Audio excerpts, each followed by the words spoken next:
Padahal orang lain kan puji Tuhan tuh kalau ada. Oh, waktu saat itu tuh semua orang ngomongnya hal yang sama. Semua Iya kan, orang, lu orang pasti gila. bodoh lu orang gitu kan. Gila dari ya dulu posisi gue direktur lah. Cuman ya direktur lah nggak ngerti apa-apa tiba disuruh jadi direktur gitu. Ya, gue satu-satunya kali orang yang gue kenal yang lulusan dari Amerika yang mempunyai pilihan untuk melanjutkan bisnis orang tua tapi yang tidak menginginkan lanjutkan gitu. Yang menyusahkan diri itu mungkin gue satu-satunya. Tapi gue nggak tahu deh. Dulu gue dari dulu ngerasa bahwa gue punya privilege itu banyak banget gitu. Orang tuh banyak yang nggak sadar bahwa di dunia ini ada 8 miliar orang. 16%-nya, lebih dari 1 miliar, itu orang yang difabel. Jadi kita bisa lahir dengan sehat, itu privilege-nya udah gede banget gitu. Dan bahwa kita ini lahirnya di Indonesia, bukan di Gaza, bukan di Afrika, bukan di Ukraina, Rusia yang lagi perang. Itu kita udah lucky, itu udah sekian gitu. Jadi tambah lama tuh gue, one day gue sadar lah. Ini sebenarnya backtrack waktu gue sadar itu waktu gue SMP. Jadi gue SMP tuh dulu tuh gue gamer banget. Gue gamer addict lah. Gue main 10 jam sehari. Ngeri banget.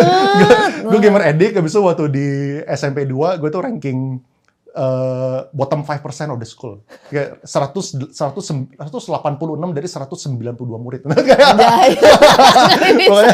Pokoknya ini anak udah parah banget lah. Nah, cuman waktu gue sadar itu, gue inget banget, gue langsung berubah itu. Jadi waktu di tahun berikutnya, gue langsung jadi the top in the school lah gitu. Nah, cuman kayaknya mentalitas itu tuh kebangun di situ. Dan apa ya gue inget, gue punya orang tua kelihatan kecewa banget lah. Ini anak, gue udah sekolahin, mereka udah kerja pontang-panting, tapi gue malah dipanggil sama kepala sekolah, ngomong anaknya bentar lagi nggak naik kelas gitu kan. Calon-calon madesul ya, gue masa depan suram ya.